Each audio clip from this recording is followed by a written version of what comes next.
안녕하세요. 법무부 민심의 심소변사 심포도라고 합니다. 오늘은 전세 사기가 일어나는 이유, 그리고 예방법, 마지막으로 이 상황이 됐을 때 보증금을 어떻게 돌려받느냐, 보증금 반환 청구 소송에 대해서 설명드리도록 하겠습니다. 자, 첫 번째는 전세 사기 왜? 라고 적어놨어요. 전세 사기가 일어나는 이유인 건데요. 전세 사기가 왜 일어나는지를 보려면은 전세가 뭔지 알아야 되고, 그리고 전세 사기는 그럼 뭐냐를 봐야 될 것 같아요. 이거는 이제 법적인 용어로 봤을 때는 결국 임대차 계약입니다. 임대차 계약이라고 하는데, 이때는 두 개의 종류의 사람이 있어요. 임대인, 집주인이라고도 합니다.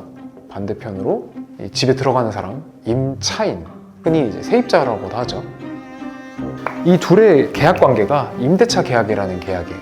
자, 이렇게 임대차 계약이 있으면은 처음 시작할 때랑 끝이랑 주고받는 게 완전히 반대가 되는데, 처음에는 이 임대인이 집주인이니까 집이 있잖아요. 그러면은 여기 살 수 있게, 거주할 수 있게 집을 빌려주는 겁니다.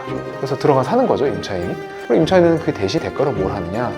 자, 보증금, 쉽게 말하면 돈이겠죠. 돈 말씀드렸죠. 여기서 사람들이 가장 많이 착각하시는 부분이 있어요. 제가 이제 이 전세 사기라는 말을 왜 굳이 설명을 드리는지 여기서 나오는데, 처음에는 이렇게 됐는데 끝날 때는 반대로겠죠. 이제 내가 집을 돌려주고 다시 돈을 돌려받는 겁니다. 근데 내가 이제 돈 줬으니까 당연히 돌려받는 거 아니냐? 맞습니다. 계약은 그렇게 돼 있는데, 여기서 사람들이 지금 간과하시는 게, 이 계약은 임대차 계약이지만 또 동시에 운전소비대차 계약, 그러니까 돈을 빌려주는 계약도 섞여 있는 거예요. 내가 임차인이 임대인한테 돈을 빌려주고 이자를 받는 게 아니라 여기 살 수 있는 권리를 받는 거예요. 일종의 투자인 겁니다. 그러면은 만약에 이 임대인이 이 돈을 돌려줄 수 있는 능력이 뭔가 없어요. 재정 상황이 안 좋아졌어요. 그래서 집값이 떨어지고 그런 상황이 있어서 돈을 돌려줄 수가 없다라고 하면은, 그때는 내가 마치 친구한테 돈 빌려줬는데 친구가 돈 못 갚았을 때랑 똑같은 상황이 펼쳐지는 겁니다. 그래서 결국엔 이걸 받기 위해서 소송이 필요한 거고, 소송을 해도 못 받는 경우가 있는 거예요. 그래서 우리가 전세 사기라고 할 때 이렇게 그냥 돈을 못 돌려주는데, 그 이유가 처음부터 이 임대인이 사기칠 생각으로, 즉 속여가지고 이 돈을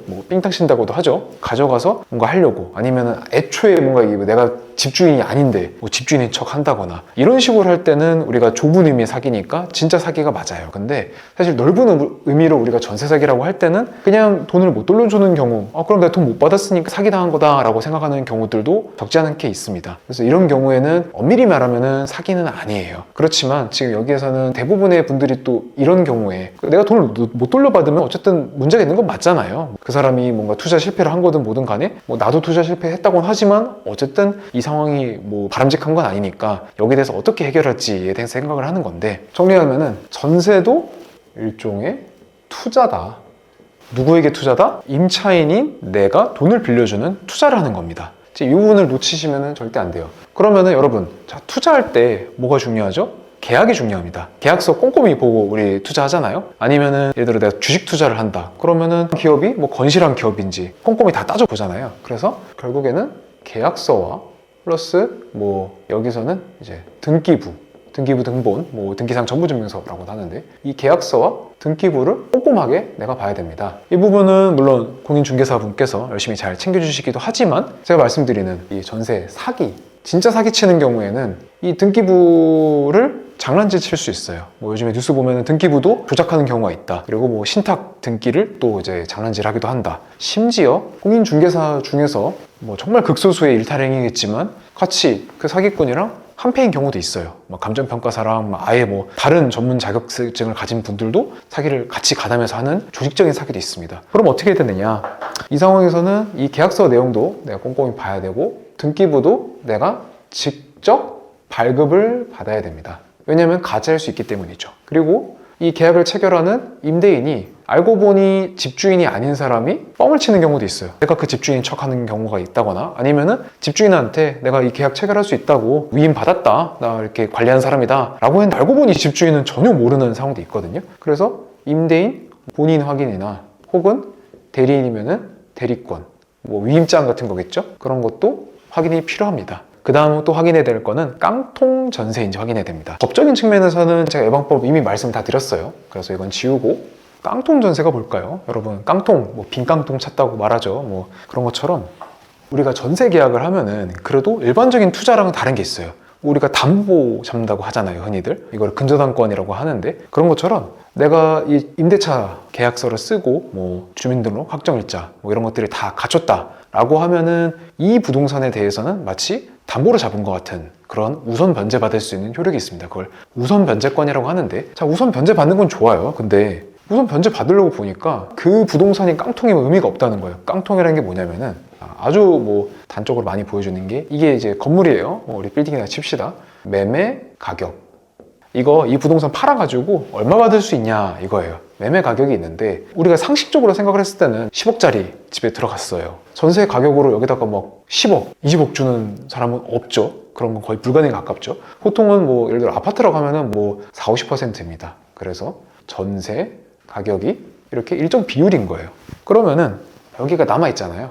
그래서 만약에 이 집주인이, 임대인이 보증금을 안 돌려주면은 소송에서 이기고 나서 이걸 강제로 팔아서 이걸로 이제 돈으로 바꿔서 내 거 가져가고, 나머지 이렇게 버퍼가 남은 게 있어야 이 집이 팔리잖아요. 근데 깡통 전세는 어떻게 된 거냐면은 전세 가격이 뭐 더 높은 겁니다. 그래서 이 부분만큼 오히려 마이너스인 거예요. 그럼 어떻게 되느냐? 내가 소송을 해서 이기고 이 부동산을 강제 경매라고 합니다. 강제로 팔아서 나는 내 보증금 받으려고 했는데 아무도 이 집을 안 사가는 거예요. 왜냐면 이것 때문에 집주인이 보증금을 돌려줘야 되는 의무가 있거든요. 그러니까 아무도 안 삽니다. 그럼 나는 계속 그냥 보증금을 못 돌려받는 상태로 있게 되는 거예요. 그래서 이런 상황을 깡통 전세라고 하는데, 그러면 이 깡통 전세가 왜 일어나냐? 깡통인 거 알면서 들어간 사람이 누가 있냐라고 하는데, 자, 대표적인 예가 신축 빌라 가지고 사기를 치는 겁니다. 이거는 진짜 말 그대로 좁은 의미의 사기예요. 뭐 실제로는 10억인데 감정평가사까지 같이 이 범죄에 작당해서 15억이라고 거짓말을 합니다.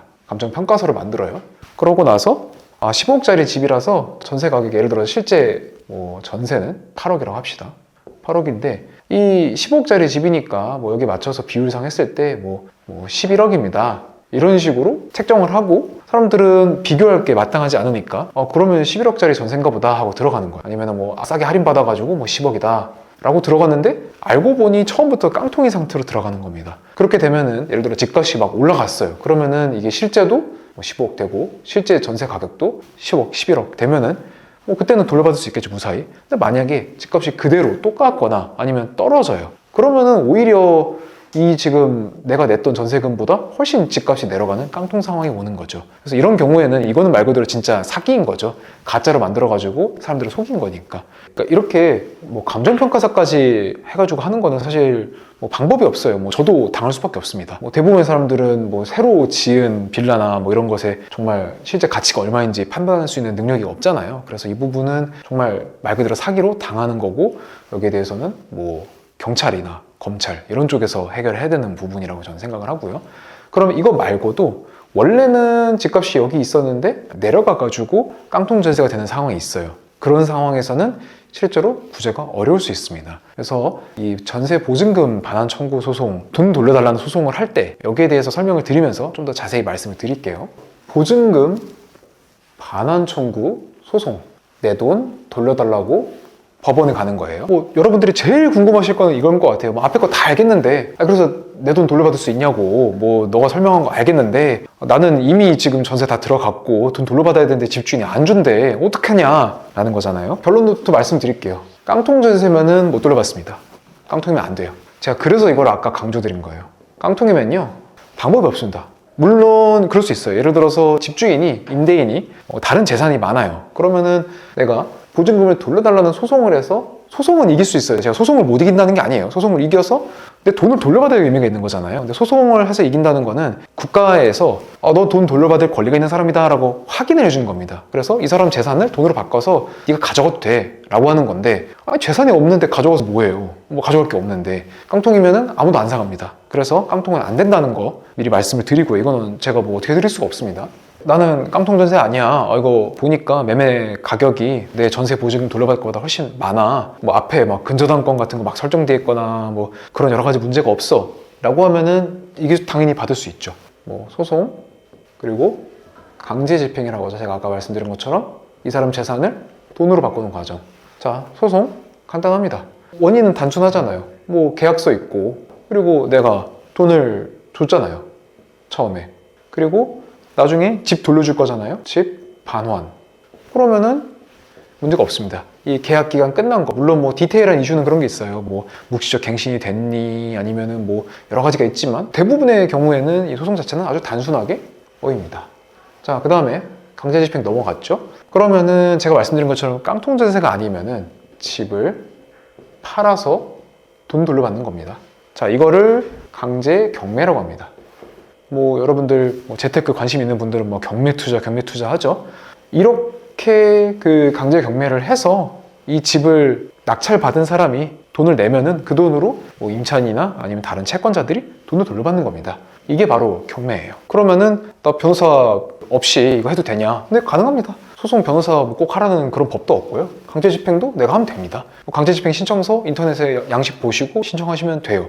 라고 말하면은 이제 제가 영상을 찍은 의미가 없겠죠. 그래도 변호사를 고용하시는 게 개꿀입니다. 자, 이제 무슨 말이냐? 이 소송할 때요. 여러분들 소송하시면은 그 법원 가셔야 됩니다. 법원 가시려면은 뭐 평일에만 그 재판을 하니까 연차 쓰고 가셔야 되고, 강제집행 하려면요, 이 강제집행 관련해서 막 또 여러 가지 서류들이 되게 복잡해요. 근데 이제 변호사 고용하는 게 왜 개꿀이냐? 우리가 소송에서 이기잖아요? 그러면은 상대방한테 변호사 비용 받을 수 있습니다. 내가 예를 들어서 뭐 보증금이 1억 돌려받아야 돼요. 그러면은 내가 소송에서는 당연히 이기잖아요. 그리고 강제집행도 하잖아요. 이거 하면은 몇백만 원 이상 나옵니다. 상대방한테 추가로 더 받을 수 있어요. 그래서 뭐 이거는 뭐 변호사 사무실마다 다르겠지만 심포도 솔루션. 자, 심포도 솔루션은 뭐냐? 실질적으로 의뢰인들 돈 안 내시고 뭐 거의 후불에 가깝게 저희가 이거 이겨가지고 상대방한테 받아서 저희 보수하겠다는 거예요. 근데 이거는 강제집행이 돼야 가능한 거겠죠? 그래서 강제집행까지 우리가 다 해드린다는 겁니다. 일반적인 변호사분들은 뭐 당연히 소송하시는 것도 일이고 또 강제집행도 일이잖아요. 여러 가지를 시키는 거니까 뭐 소송할 때 막 착수금 막 500, 뭐 강제집행할 때 뭐 200, 뭐 그리고 또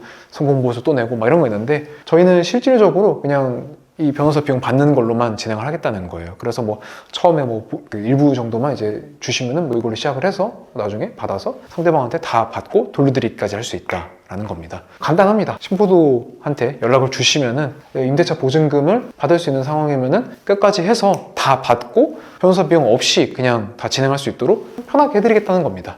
간단하죠? 자, 여태까지 말씀드린 거 정리하면은요, 내가 전세사기 당했다, 뭐 좁은 의미가 아니라 넓은 의미겠죠. 내가 보증금 못 돌려받았다, 그래서 보증금 반환 청구 소송이랑 강제집행해야 된다. 그런데 심포도로 찾아오신다. 그러면은 바로 소송 진행하고 상대방한테서 변호사 보수 받아가지고 저희가 할 거니까 실질적으로 우리 의뢰인들 입장에서는 그냥 부담하는 게 없다. 그래서 부담 없이 변호사가 일을 대신 다 해줘서 보증금 다 돌려받을 수 있다라는 겁니다.